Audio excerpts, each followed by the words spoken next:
یہ بات کر رہا تھا کہ جو خان صاحب ہیں انہوں نے پہلے تو یہ بات اشاروں کنایوں میں کی کہ نیوٹرل ہے، اس کا کسی کو حق نہیں ہے کہ نیوٹرل ہو، اور پھر انہوں نے نام لینے شروع کر دیے، میر جعفر اور میر صادق کا جو لقب دینا شروع کر دیا، اور ظاہری بات ہے کہ جب وہ اور کھلے اور ابھی تک یہاں تک پہنچے ہیں، وہ ٹارگٹ فنگرنگ بھی کر رہے ہیں، کون کن کو وہ کہہ رہے ہیں، وہ فوج کو، جنرل باجوہ صاحب کو، اس طرح مطلب ان کا بھی اشارہ.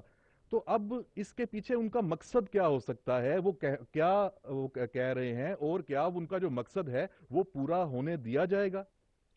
دیکھیے یہ آن ہے مائک. اس کے جو ظاہری عوامل ہیں اس ان ٹرمنالوجیز کے جو انفارچونیٹلی یوز کی گئیں اور جس بیانیے کو پروان چڑھایا گیا، اس کو تقویت بخشی گئی، اس کے ظاہری عوامل اور ان کا ایک کرونالوجی تو میں نے آپ کو دے دی ہے.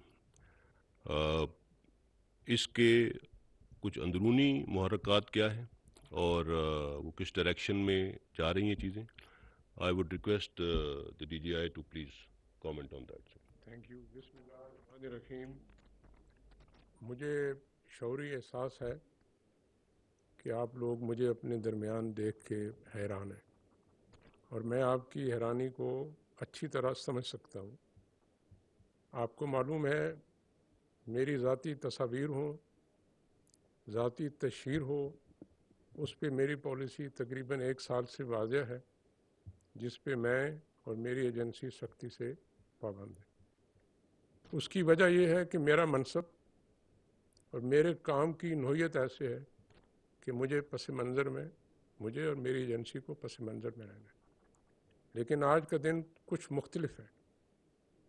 آج میں اپنی ذات کے لیے نہیں آیا آپ کے پاس، بلکہ اپنے ادارے کے لیے آیا ہوں، جس کے جوان، جس کے آفیسر صبح شام اس وطن کی حفاظت میں اپنی جانوں کے نذرانے پیش کر رہے ہیں. اور خصوصی طور پہ میں اپنی ایجنسی کے لیے آیا ہوں، جس کے آفیسرز اور ایجنٹس پوری دنیا میں، پاکستان کے اندر اس ملک کی پہلی دفاعی لائن بن کے 24 گھنٹے جاتے کام کرتے ہیں. جب ان کو جھوٹ کی بنیاد پر بلا جواز تنقید کا، تہذیب کا نشانہ بنایا جائے، تو بحیثیت اس ایجنسی کے، اس ادارے کے سربراہ کے، میں خاموش نہیں رہ سکتا. اور میں یہ بھی مانتا ہوں کہ جب جھوٹ اتنی آسانی، روانی اور فراوانی سے بولا جائے ایک سائڈ سے کہ ملک میں فتنہ اور فساد کا خطرہ ہو، تو سچ کی لمبی خاموشی بھی ٹھیک نہیں ہے اس ملک کے لیے. میں کوشش کروں گا بلا ضرورت سچ نہ بولوں. قوم نے میرے منصب میں مجھ پہ یہ بوجھ ڈالا ہے کہ میں ان رازوں کو جو میرے پاس ہیں، ان امانتوں کو اپنے سینے میں لے کے قبر میں چلا جاؤں. لیکن جہاں ضرورت سمجھی میں وہ راز آپ کے سامنے ضرور رکھوں گا، تاکہ میں اپنے ادارے کا، اپنے جوانوں کا، اپنے شہداء کا دفاع کر سکوں. آپ نے دیکھا لسبیلا میں ہمارے کور کمانڈر صاحب، اس کے ساتھ آفیسر، جوان شہید ہوئے. اس مٹی کی خاطر انہوں نے جان دی، لیکن ان کا بھی مذاق بنایا گیا.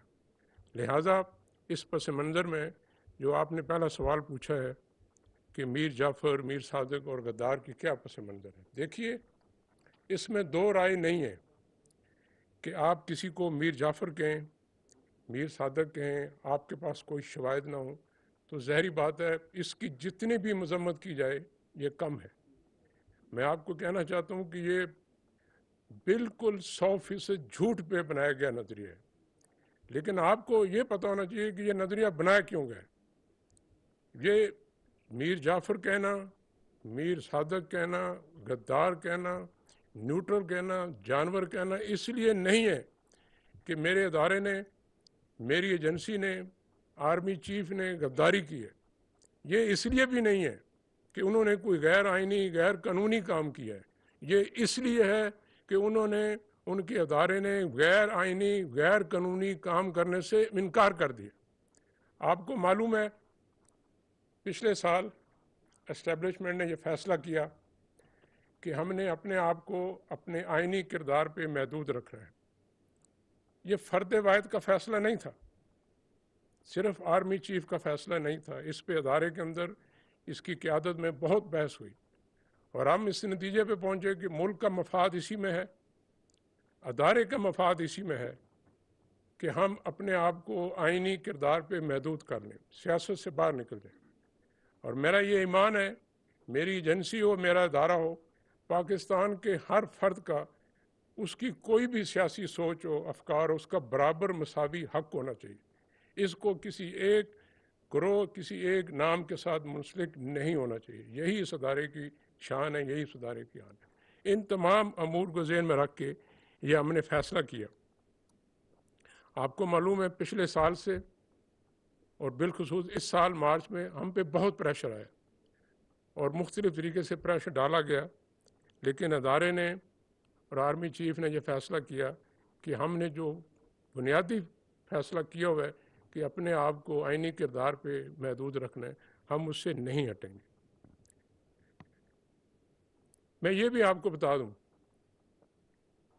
جنرل باجوہ صاحب چاہتے تو اپنے آخری 6-7 مہینے بہت سہولت سے گزار سکتے تھے۔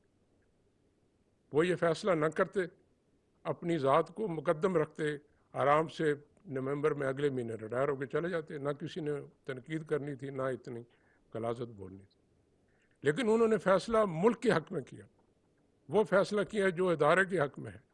انہوں نے اس کے لیے اپنی ذات بھی قربان کی۔ آپ کو معلوم ہے ان پہ، ان کے بچوں پہ کتنی غلیظ تنقید بھی کی جاتی رہی، لیکن میں انہیں جانتا ہوں، جو میں سمجھا ہوں، انہوں نے یہ فیصلہ اس لیے کیا، وہ چاہتے تھے کہ جب وہ چلے جائیں تو ان کی لیجیسی میں ایک ایسا ادارہ ہو جس کا کنسٹیٹیوشنل رول ہو، اس کا ایسا رول نہ ہو جس کو متنازع بنایا جا سکے۔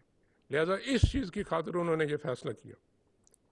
میں یہ بھی آپ کو بتا دوں، مارچ کے مہینے میں آرمی چیف کو ان کی مدت ملازمت میں غیر معینہ مدت کی توسیع کی پیشکش بھی کی گئی، میرے سامنے کی گئی۔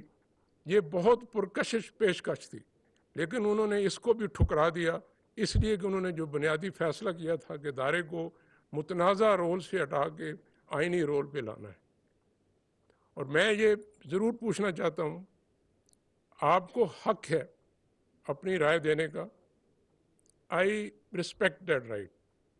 As a soldier, I am ready to protect that right to the extent possible. But میں یہ ضرور پوچھنا چاہتا ہوں کہ اگر آپ کا دل مطمئن ہے کہ آپ کا سپہ سالار غدار ہے، میر جعفر ہے، تو ماضی قریب میں اتنی تعریفوں کے پل کیوں باندھتے تھے آپ؟ اگر آپ سمجھتے ہیں کہ آپ کا سپہ سالار غدار ہے، میر جعفر ہے، تو اس کی مدت ملازمت میں اتنی توسیع کیوں دے رہے ہیں؟ عجیب بات ہے، آپ سمجھتے ہیں سپہ سالار غدار ہے، لیکن آپ انہیں کہہ رہے ہیں کہ پوری زندگی کے لیے اگر آپ نے اس ملازمت میں رہنا ہے تو رہیں۔ اور اگر وہ واقعی آپ کی نظر میں غدار ہے، آپ کی سوچ میں غدار ہے، تو پھر آج بھی ان سے پس پردہ کیوں ملتے ہیں؟ مجھے آپ کے ملنے پہ اعتراض نہیں ہے، آپ ملیے، یہ ہمارا فرض ہے اس ملک کے ہر شہری کی آواز پہ لبیک کہنا، لیکن یہ نہ کریں کہ آپ رات کی خاموشی میں بند دروازوں کے پیچھے ہمیں ملیں، اپنی آئینی غیر آئینی خواہشات کا اظہار کریں، وہ بھی آپ کا حق ہے، لیکن یہ نہیں ہو سکتا کہ دن کی روشنی میں اسی بندے کو آپ غدار کہیں۔ آپ کی قول و فعل میں، فکر و تدبر میں اتنا کھلا، اتنا بڑا تضاد ٹھیک نہیں۔ Thank you. جی ندیم صاحب، بڑا اچھا لگا آپ کی گفتگو سن کے پہلی دفعہ۔